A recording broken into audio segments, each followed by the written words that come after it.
guys, Alex here. I am the technician here at Mount Harrison Audiology. I am the one who handles both the drive-up and the walk-in clinic.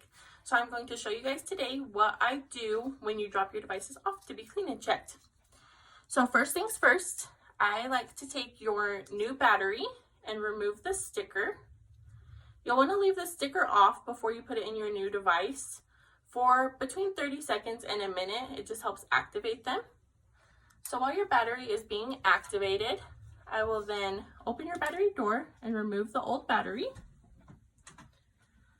I will also remove your old filter that has wax in it. And you just take the tip, poke it right in the center, and pull it out. Turn your stick over and replace it with the new one.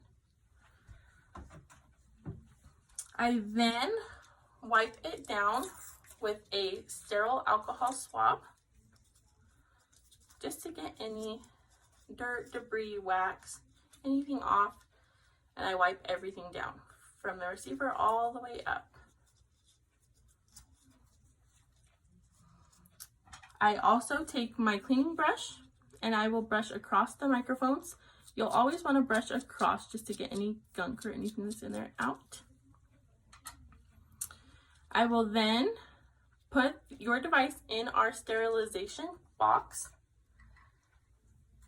and you can place it in there for 5 minutes to do a quick sterilization, or you can do the full cycle of 30 minutes. Once your 5 minutes is up, I will remove your device.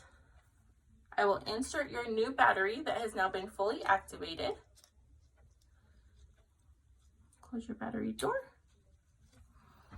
I then have my little listening tube here that I can listen and see if your devices are functioning properly. I placed your receiver. Test, test, test. 1, 2, 3. Shh, shh, shh. So it sounds good. Your device would then be brought back out to you. However, if further diagnostic testing is needed, I do have a test box here that I can do further testing, and therefore I can fix your devices and you won't have to leave the clinic without them. Thank you guys. Have a great day. Perfect.